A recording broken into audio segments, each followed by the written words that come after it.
சமீபத்தில் கூட நீங்க பார்த்திருப்பீங்க, நம்ம நாட்டில் மட்டும் இல்ல, சவுதியில பிளட் மணி 34 கோடி கொடுத்தா அவருக்கு மரண தண்டனை அனுப்பிடலாம் சவுதி நீதிமன்றம்.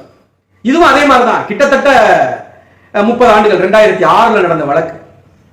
அப்துல் ரஹீம்ங்கிறவர் ஒரு மலையாளி, கேரளால இருந்து பிழைக்கிறதுக்காக ஓட்டுநர் வேலைக்காக சவுதிக்கு போறார். அப்துல்லா அப்படிங்கிற ஒரு வீட்டுல அவர் வேலைக்கு சேர்றாரு ஓட்டுநரா.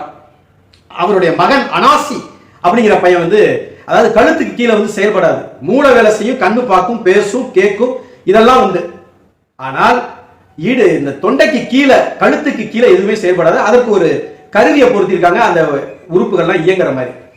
அதை இவர் தவறுதலா தட்டி விட்டுட்டதா சொல்றாங்க. யாரு? அந்த அப்துல் ரஹீம்ங்கிற அந்த ஓட்டுநர் மலையாளி. அதனால அவருக்கு என்ன பண்றாங்க, மரண தண்டனை விதிக்கிறாங்க. 2011 விதிக்கிறாங்க.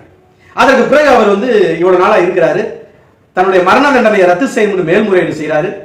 கடைசியில் சம்பந்தப்பட்ட அந்த அப்துல்லா குடும்பமே என்ன செய்யணும், நாங்க இவரை மன்னிச்சிடுறோம், இவருக்கு நாங்க மரண தண்டனையில இருந்து நாங்க விலக்கு தரோம். சவுதியில முக்கியமா இஸ்லாமிய நாடுகள்ல எப்படிப்பட்ட ஒரு வழக்கம் இருக்கும்னா, அந்த பாதிக்கப்பட்டவங்க அவங்க அந்த தீர்ப்புல அவங்க அதை சரி என்று தவறு என்று சொல்லலாம்.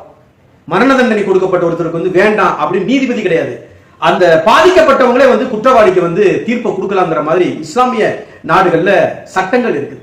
அதன்படி அந்த பாதிக்கப்பட்ட அந்த அப்துல்லா குடும்பம் சொல்லுது, இந்திய மதிப்புக்கு 34 கோடி கொடுத்தாச்சுன்னா அந்த மரண தண்டனை வேண்டியதில்லை, அவரை மன்னிச்சிடலாம். மலையாளிகள் எவ்வளவு தூரத்திற்கு தன்னுடைய இன ஒற்றுமை, தன் இனத்தான் ஒருத்தனை காக்கணும்னா எந்த அளவுக்கு இருக்காங்கிறத கத்துக்கணும். மலையாளிட்ட இருந்து ஒரு 7 பேர் விடுதலைக்கு, அதிலே 3 பேர் தூக்குக்கு எத்தனை தமிழன் நின்னுட்டான், எத்தனை தமிழ் அதுக்காக வருத்தப்பட்டான், போராடினான்.